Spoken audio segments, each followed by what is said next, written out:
Yeah. Let's go. Ooh. Baby,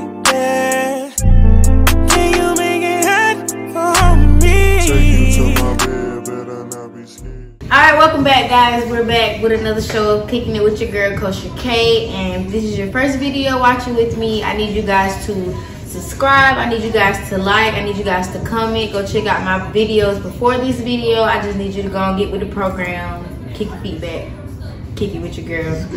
Alright, so as you can see, I'm not alone today. I am with Mr. Poppy Milliato. What's going on, you guys? What's going on, man? I'm talking about, like, yeah, it took me a minute to get ready for him, but here we are. We right here. We ready to do it. So just introduce yourself a little bit better and just let people know a little bit about you. How you doing? You know what I'm saying? My name's Poppy Milliato, man. I'm a dope artist. I ain't just say rapper because I'm an artist. I don't want to limit myself to just saying I'm a rapper because I can do it all. I can write for me, you, your best friend, your cousin, whoever. And I can do my own stuff. I engineer all my own stuff for the most part. I'm from New York. So, you know, I didn't always, people from New York, people when they think of New York, they always think everybody just wanted to rap. I didn't want to rap. I didn't grow up wanting to rap. I didn't start rapping until I was 17. And I ended up coming to Fort Valley State and started really taking it serious. And here we are now. Okay, so just like you said, you're from Brooklyn, New York. So how would you have to say your life in Brooklyn differs or maybe compared to your life in Atlanta? Well, Brooklyn, I spent most of my early years there. And like the important years, you know, the 16, 17, 18, 19, I spent those in Atlanta. So Atlanta really taught me how to be like a man and life values and stuff like that. So New York taught me just how to be in a fast-paced environment and how to be on my P's and Q's at all times and just be very aware everywhere I'm at. Even when I go out with my friends now, they be like, "Are you okay?" And I'll be like, "You know, I'm straight, but you know, monitoring the room. I gotta know where I'm at." Like, what's going on? Who's around? All right, and just like you just said, when you was telling us about yourself, you said that you didn't want to rap. So, what was gonna be your career profession? Yo, I'm not even gonna lie. Like 60 things I wanted to do. I wanted to go to the NBA. What? So I wanted to be a fashion designer. I wanted to be a wildlife conservation person. I love animals. So I thought about it. I wanted to be a firefighter. I wanted to be a scientist, a chemist. I wanted to work for ESPN. I'm a jack of all trades. You know, I'm anything that I love to do. That's Leo stuff. Yeah, I'm a Leo, August 19th. You know what I'm saying? But I'm a jack of all trades. And anything that I like to do, that means that I'm very passionate about it. So I'm gonna do all my research and, you know what I'm saying? I'm gonna look into it and see. And I really wanted to do those things. It just, you know, you can't do everything. And I had to kind of pick, like, if you're gonna do the school thing, do the school thing. If you're gonna do the music thing, then the school thing. Learn how to balance it. I had troubles balancing that at first, but, you know, I kind of got everything together now. All right, so and you also said that you didn't discover that you wanted to rap until you were 17. What moment when you were 17 you was like, yeah, rapping is what I'm gonna do? It was just one summer I just woke up. I never rapped prior to that. I could always rap. Like everybody grow up freestyle sessions with your friends and stuff like that. So I could always rap. And you know, music is in my family. It runs in me. It's in my blood. So one summer I just woke up and I was just like, let me just put a rap together. And I did a rap, and it was like, oh, I could rap. I recorded myself on the computer, on a little webcam. Still got the video? Yeah, I don't delete none of those things. I don't delete stuff like that. I like to see things just to see progress. Like, yo, I remember when it sounded like this. Yeah. But back to the question. What was the question? I actually rambling all over the place. I was talking about your experience that made you. Oh, I just woke up and just wanted to rap one day. I'm a big fan of music. I listen to music all day. I don't really watch TV. So I've always been a fan of the art, but I never grew up wanting to do that until I just woke up one day and I just said, let me try it. All right, and then reading your website, like you said, rap is in your blood, and I saw that you said you're the son of rapper, son of your son Half a Mill. Yes. So just tell us a little about him. You know, his different style of rap and how maybe his style of rap kind of rubbed off on you, like. Oh, my pops, Half a Mill, rest in peace. You know, he was a rapper, a New York-based rapper from the 90s and the early 2000s. And his style was pretty much like he was like an intellectual rapper, you know what I'm saying? So he talked about, you know, he's a street guy, but he was an intellect as well. And that's why I get a lot of the stuff, you know what I mean?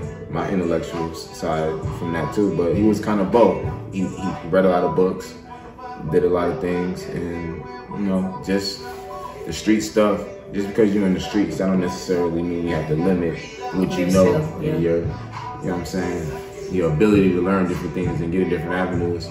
So you kind of use the music as a tool to get out, and it worked. But you know, sadly, his life was cut short. But you know. All right, and you said his style is more of a intellectual style, and I also seen that you said your style is more of an East Coast style and Southern style. So how did you come about? See, my dad and my mom and my family, for the most part, they are all from New York, straight from New York, lived there, that's all. Accent and everything. From New York. I don't really have that many Southern family members, except the ones that were born in like this generation, the 2000 babies and stuff like that. But I don't really have like family out here, so everything is New York. So he's straight New York, and me, I came down here in my teenage years, so I kind of got the perfect blend. Like I got my skill set from New York, like I got my learning. Like a New York person taught me how to rap, so I'm always gonna have that, and that's just in me. And the South taught me life values and just growing up in the South in my teenage years and adult years, just learning different things, so I can. It's like North and the South, like Georgia and New York. Atlanta, well, Georgia, because I came to college in the country and then I went to Atlanta. I moved to Atlanta when I was younger. So it's like all that blended into one. Okay. So being that you just said, you know, moving to Atlanta was able for you to merge them together both, do you feel like if you would have stayed in Brooklyn and never moved here, do you feel like your rap style would be more like your father's, or would it still be sort of kind of the same as it is now? I don't think it would be like Southern, like I wouldn't have as much like Southern, like a Southern influence in my music, but I think the South kind of influence different regions too, you know what I'm saying? So I think we all take from each region, like we take from the West, we take from the South, we take from the East, we take from everywhere. So I think my music would have differed from my dad's because that's his experiences. Yeah. I didn't go through what he went through. Yeah. He went through the stuff that he went through, so I didn't have to go through that. So our stuff wouldn't have been the same. I would have been influenced by, but my stuff would have still sounded like me because I'm only telling my story. Yeah. Okay. So I just seen that you just recently released a new song called What The. If you guys haven't heard that, it's everywhere. Everywhere, man. Go ahead and get it. So just tell us about, you know, how that song came about, you know, the name, and how long it took you to, you know, put it together. I had a session on Christmas Eve. I said on Christmas Eve I was gonna just go to the studio, lock in, because I usually record myself, but I said this time I'm gonna treat myself. This is gonna be my Christmas gift to myself. Go to the studio. So the beat played, and like I'm a big fan of crunk music, so the whole Lil Jon era, you know. And it reminded me of that when he played it, so I said, go back, bro, go back. And I heard a beat, and the first line I said, I'm like, they screwing them young boys over. I slide on the beat like I'm holding. And then he heard the engineer said that, he like, yo, go in the booth right now. Don't even try to write, just go in the booth. I'm like, all right. So I went in there, laid the verse down, and I didn't have a hook. So this hook, I'm just sitting down, just trying to think about a hook. And I'm like, man, what the fuck? I'm like, what the fuck? What the fuck? And I'm like, nah, that's not a song that I would do. That's a song that I'm a fan of music like that, but that's not my style of music. Like I love Finito, Chief Keef, one of my favorite people to listen to. I love Finito. Oh, Let's Do It. Songs like that. Crunk Ain't Dead. Like I like when I heard Crunk Ain't Dead, I love that song. So, but that's not me. But I'm like, you know, I could kind of. It's okay to like dive into another lane and still being yourself. Like the verse was me, So it was my kind of style blended with my Southern influence. Yeah. So I just did the what the fuck, and I was scared to do it at first, but then I just took a risk, and I went in there. I stacked it a couple times. I came out. I didn't know what it was gonna sound like, and he said, "I'm about to put a light mix on it real quick. Hold on." Put a light mix, and from there it was history. We heard it, and I'm like, and it got a rage feel to it, and that's the kind of the lane that I want to just. You know, I don't want to limit myself to just rappity rap. Yeah. Yeah, I want to do some. Be able to dib and dab. Okay. And I also see that you have a upcoming performance. So just talk about, you know, a little about that. When is it? What time? Oh, tomorrow. I don't know when this interview is gonna. Yeah. Come on. Oh, yeah. Monday, February 10th. I'll be performing at Mother's on Edgewood. It's a nice setup. It's gonna be me with a lot of other artists. Shout out to Good Deal Events. It's gonna be my 3rd time performing there, and every time I perform, it's pretty dope, pretty lit. And don't miss this. It's only $5 to come out, support me, support other up and coming artists in Atlanta, because you never know who you're gonna see in there. It's a lot of people that I even see, and I'm even shocked. Like, dang, I didn't know like Atlanta got like this kind of. Atlanta got a lot to offer. Like, come out and see me, of course. But see everybody else too. And then just like you just said, you know, you performed there. This will be your 3rd time. So how would you compare your very first time performing there to your upcoming performance? See the different energy, all of that. The first time I was kind of like I didn't know what to expect. Like I didn't know the crowd. I'm always confident. Like I'm always confident in my ability because this is something that I practice. Like I practice this stuff. I practice performing in the mirror. I practice 30. I might, if I know I have a performance that week, every day I'm practicing for at least 45 minutes to an hour at that performance. I'm out of the day to make sure the performance goes well. You know, I practice my breathing, all that. So I take this stuff serious. So it was more so me trying to kind of gauging what kind of crowd it was going to be and how they were going to be receptive to my music, where they're going to be interactive with me. And, you know, the thing about me, the beautiful thing about me when I perform, I'm able to make the crowd gravitate towards me. Because even if you don't know who I am, my presence is gonna make you gravitate towards me. You're gonna be like, all right. You're gonna stop whatever you're doing and you're gonna look like, all right, he got something to say. All right, okay. So it's progression from there. All right, so what can we pretty much expect from you this year, 2020? Music, more performances, any projects you have coming up? A lot of performances is on the way. I have a EP, 6-song EP about to drop within the next month and a half. So be on the lookout for that. And then I got a project about to drop. And then shout out to my boy DJ SB. Me and him got a couple things going on. So we staying busy, man. Okay, it's good. Okay.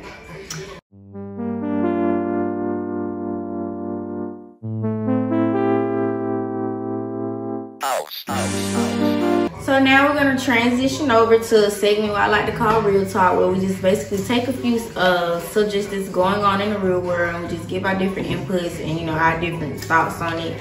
Shout out to Shade Room because, of course, we're going to go there to get the tea every time. So the first thing I wanted to talk about was the fact that Gary Owens, he spoke out about how powerful the community is when we come together. And he was talking about the situation with Ari Shaffir, I'm thinking that's how you pronounce it.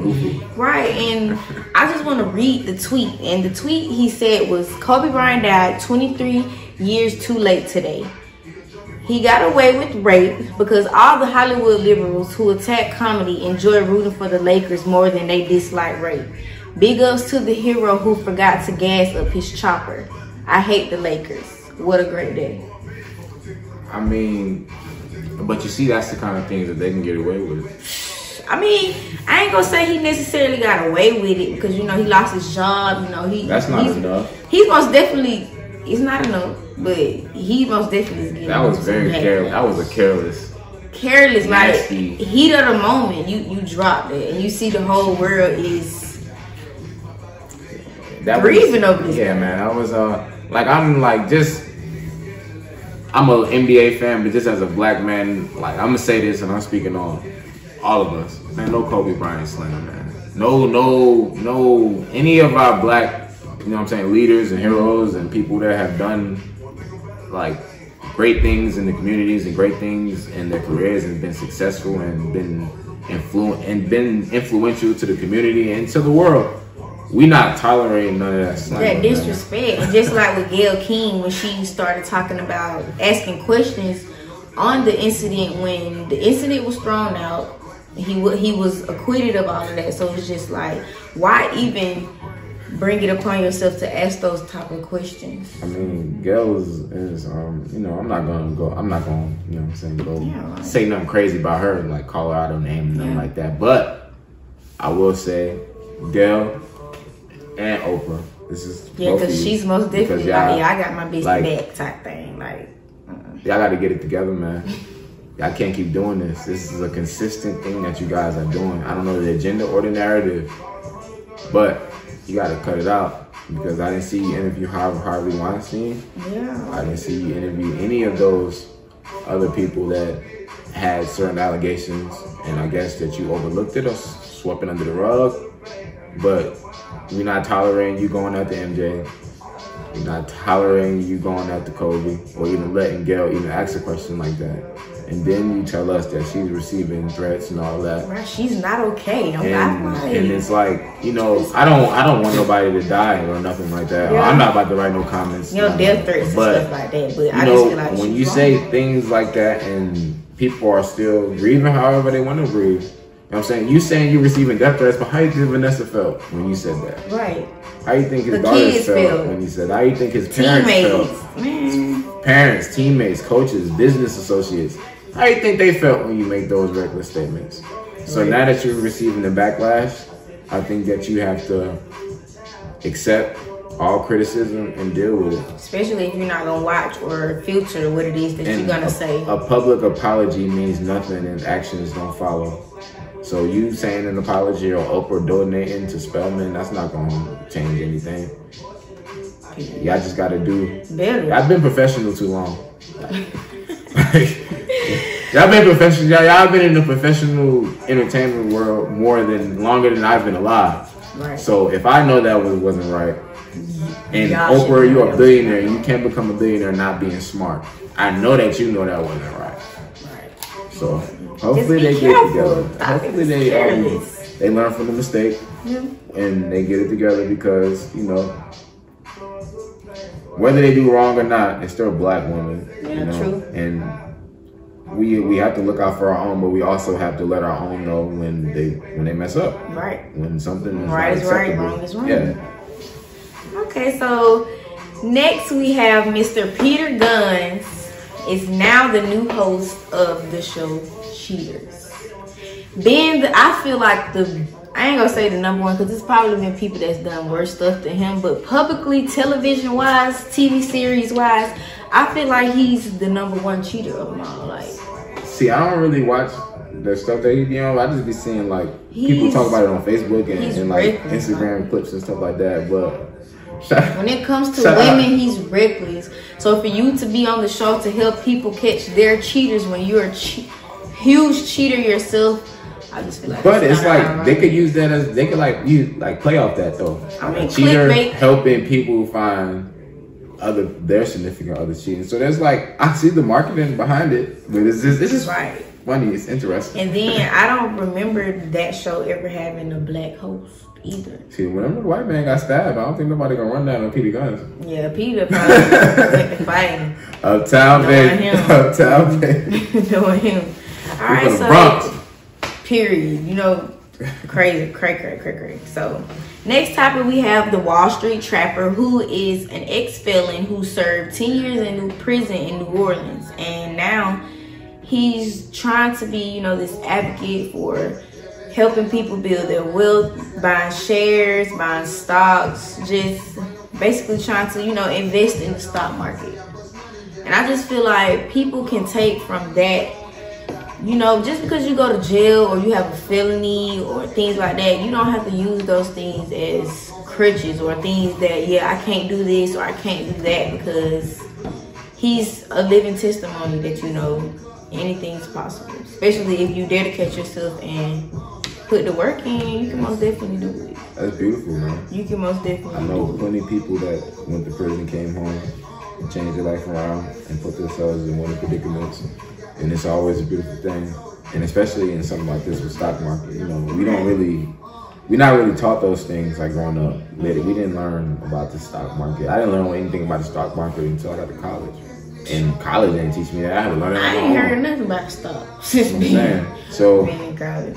The fact that he came home and he's trying to educate other people. And he's a black man, so. I'm saying. He's educating other young brothers and sisters about the stock market and its importance and how, you know, the stock market can change your life. If you make the proper investments, you know what I'm saying, and you really learn how the stock market works, when to take your money out, when to put it in, what stock to buy, you know what I'm saying, when you can really do it. You can do it. And just like he said, we already giving them our money anyway, so why not try to, you know, at least get something out of it? Exactly. If you study something, like he studied the stock market.